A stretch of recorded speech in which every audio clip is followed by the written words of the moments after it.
Ubisoft has delayed Skull and Bones for a sixth time. Will it ever see the light of day? I guess we'll see. But other than that, they've also canceled 3 games that they've been working on internally, unannounced, supposedly. What does this mean for the other games that have been announced that we haven't heard of in a while, like Beyond Good and Evil, that they seem to have completely forgotten about, probably canceled that as well, and just have not announced it. And then, of course, we've got the Splinter Cell remakes coming up, the remake coming up. So what does this mean for that?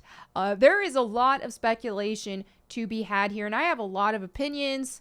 So let's just go ahead and dive into what's going on here. So it says Ubisoft has announced that it has, for the 6th time, delayed Skull and Bones, as well as canceled 3 more unannounced games amid major challenges in the industry. The underperformance of Mario plus Rabbids, Sparks of Hope, and Just Dance 2023, and an upcoming restructuring. Now, I have a lot of thoughts about this. You guys know I do not shy away from being my opinions on this whole gaming industry, video games in general, especially Western AAA titles, to where for the past, decade, they've been focusing more on cinematic story experiences that appeals to the non-gamer, more so than actually making games for gamers. Now, of course, there are some exceptions to this rule, but for the most part, we have been plagued with walking simulators that just have pretty cutscenes and visuals thrown in. And if you really take away the production value of these fancy cutscenes and of these beautiful visuals and these $100 million plus budget games, then there's no substance there. Games back in the day used to focus on gameplay, and then you got a cutscene that felt like a reward. But gameplay was always the top focus.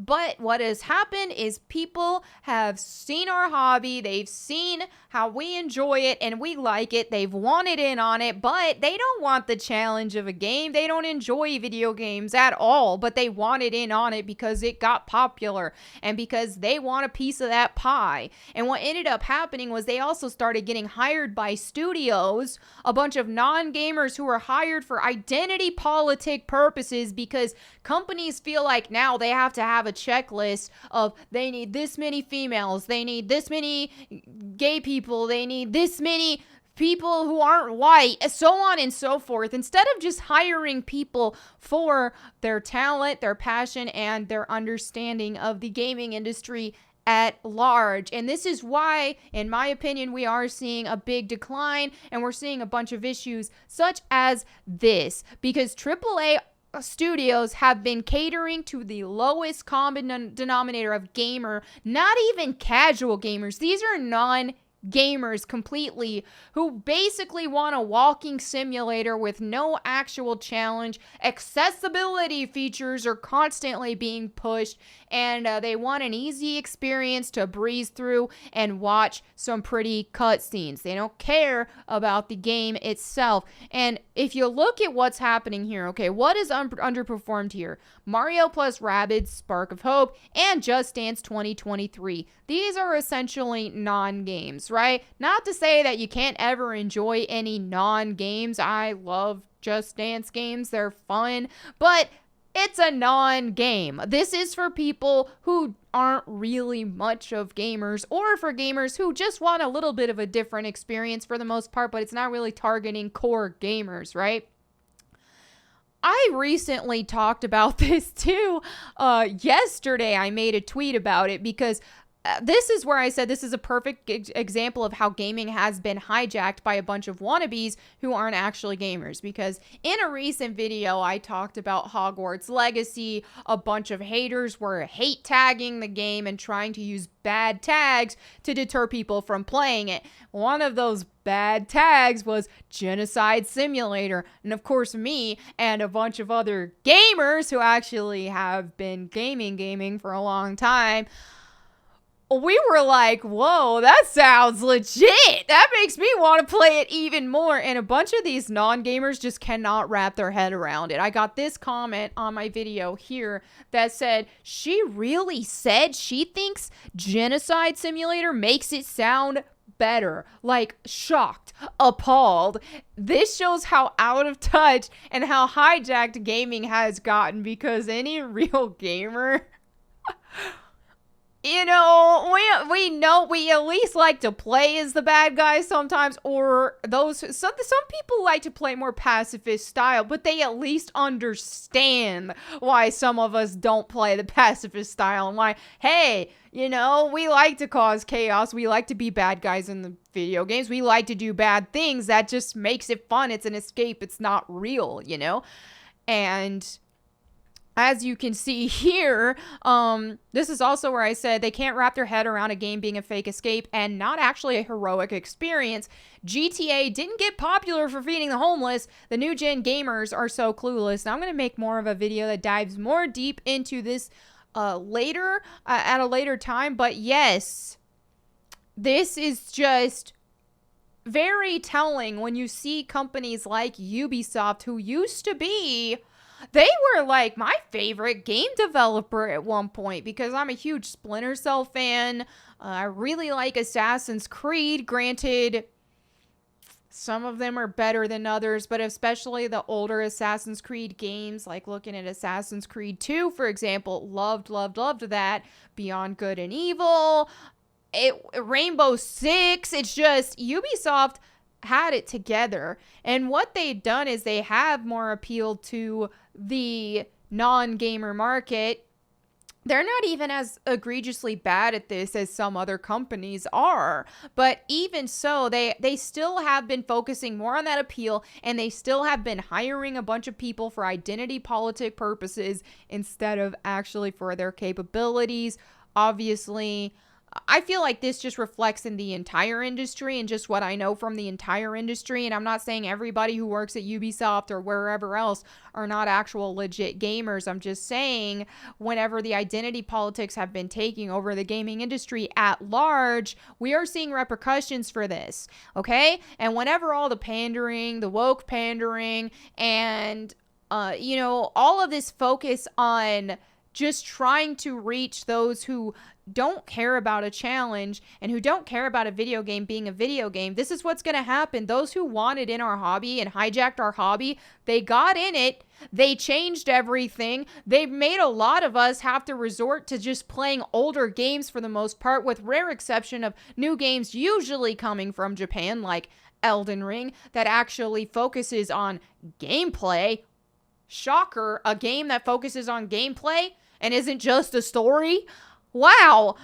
So yeah, there are some exceptions to that, and with the success of Elden Ring, I do think that it will turn the tides and make a big shift, and the pendulum will swing back in the gaming industry. I don't know at what extent, but we're already starting to see it, and I have more videos that I will be covering in the future that will also reflect that. All right, so let's go ahead and continue this. It says, in a press release today, Ubisoft outlined a new strategy for the remainder of its fiscal year, as well as lowered expectations for the last fiscal quarter. Ubisoft explains the move as a result of the company facing major challenges in the industry, continues to shift towards mega brands and long-lasting titles, then can reach players across the globe, across platforms and business models. Okay. Now, while Ubisoft notes its goal has been to build large, overarching global brands, the release adds that games from this investment phase have yet to be released, while our recent launches have not performed as well as expected. Specifically, the press release later calls out Mario plus Rabbids Sparks of Hope as underperforming in the final weeks of 2022 and early January, despite an ambitious marketing plan. Just Dance 2023 underperformed as well. In response to these issues, Ubisoft is delaying Skull and Bones for the 6th time and is also canceling 3 unannounced projects on top of 4 already canceled last year. Okay? This is just a lot. Okay? Now, thankfully, Splinter Cell seems to be moving forward just fine. Ubisoft also shared an image just the other day with Sam Fisher's goggles, and it's about heckin' time. So let's hope that they actually do focus on what's important and what made Splinter Cell successful in the first place, and not do any of this woke pandering, not do any of these made for a modern audience crap. Granted, there was, and I made a video about this a couple months ago, there was a job opportunity at Ubisoft that did describe working on the Splinter Cell remake, and also cited that there would be some changes for a modern audience. So what they're going to move forward with or not could make or break whatever happens. But what they need to do for that to be a success, in my opinion, is actually reach real gamers, people who bought video games, before all the hype, people who were playing video games when it was the uncool thing to do, because we actually like the video games. And something else I even said on here, where people were discussing and talking about, I was like, hey, it's true. Most of these, and a lot of these woke activists who have hijacked our hobbies, which they make up, a lot of them are woke activists. They aren't gamers. They want to just ship characters and watch Rule 34 cartoon corn. And if you need to search what that means, my apologies in advance, because it says so. I just had to Google what that was, and thanks for that one, mate. Didn't need to see that in my life or in my search history. Yeah, but that's where a lot of this has gone to. A lot of people who claim to be gamers and who have hijacked our hobbies are more interested in shipping the characters and giving characters relationships and watching cartoon corn. It's just disgusting and weird. So that's who has hijacked our hobby, instead of actual gamers who want a video game to actually be a video game. So anyway, profit issues. This isn't a sustainable business model. You're pandering to people who weren't there from day one. We've seen time and time again, so many of our favorite franchises changed, and I've talked about this countless times. Look at Tomb Raider, for example. As you can see, I am a massive Tomb Raider fan with my statues, but I am a classic fan. And while I did have fun with the rebooted titles, and they were fun for what they were, all things considered, still, they hijacked a gaming series where the lead character was a grave robber and a chaotic neutral of a character grave robber who was in it for her own selfish ambition, not to be a hero, none of that. And in many cases, she did many bad things and wrong things. And instead, they have rebooted her into an overly emotional, parental drama issues, and now she's a protector of artifacts. They're taking these characters that weren't necessarily good guys and changing them to try to force them into being one, because activists have taken over the industry instead of letting video games just be fun, maniacal, chaotic experiences. Similar instance with Kratos as well, and I do get some backlash for this, because some people will defend the new God of War games like their life depends on it, but I really don't care. My opinion as a 36-year-old who's been gaming all my life is that, while it's pretty to look at and all of that, the modern God of War games, the last two, if you remove all of the beautiful graphics, the story, the cutscenes, you really got not much substance there. They've also changed God of War, like they changed Kratos from definitely not a good guy, from this chaotic murdering, a lot worse than that. I'm trying to put it nicely for you too, but yeah, just this menace, right? Basically, they changed him from that to just this wholesome dad. Okay, and I am not opposed to stories with wholesome dad characters. The Last of Us 1 did a good job with that, for example, with Joel, who was just iconic until they had to ruin everything in 2. But regardless, yeah, this is what's happened, is we're seeing some of our more chaotic characters being changed because activism has taken over gaming. Identity politics has taken over gaming. And our hobby has been hijacked by non-gamers who just want a piece of the pie but don't give two craps about it. And most of them, or at least a lot of them, are some of the most degenerate people you could ever imagine.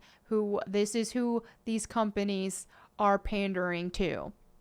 So, maybe, just maybe, some of these studios will learn to focus on actual gamers and giving gamers actual video games, and perhaps that can turn the tide. I'm going to make a lot more in-depth of a video about this topic at large, but today I just want to talk about what's going on with Ubisoft, and of course I have to insert all of that into it because I've been passionate about this for years. I've been sick of the direction that games have gone for years and how they've been changed and how the audience has been changed to not even a casual gamer market. Casual gamers, what we used to call casual gamers back in the day, are now hardcore gamers compared to what has entered our space. But anyway, thank you all so much for watching. Let me know what you think in the comments below. I will catch you next time. And in the meantime, go boom.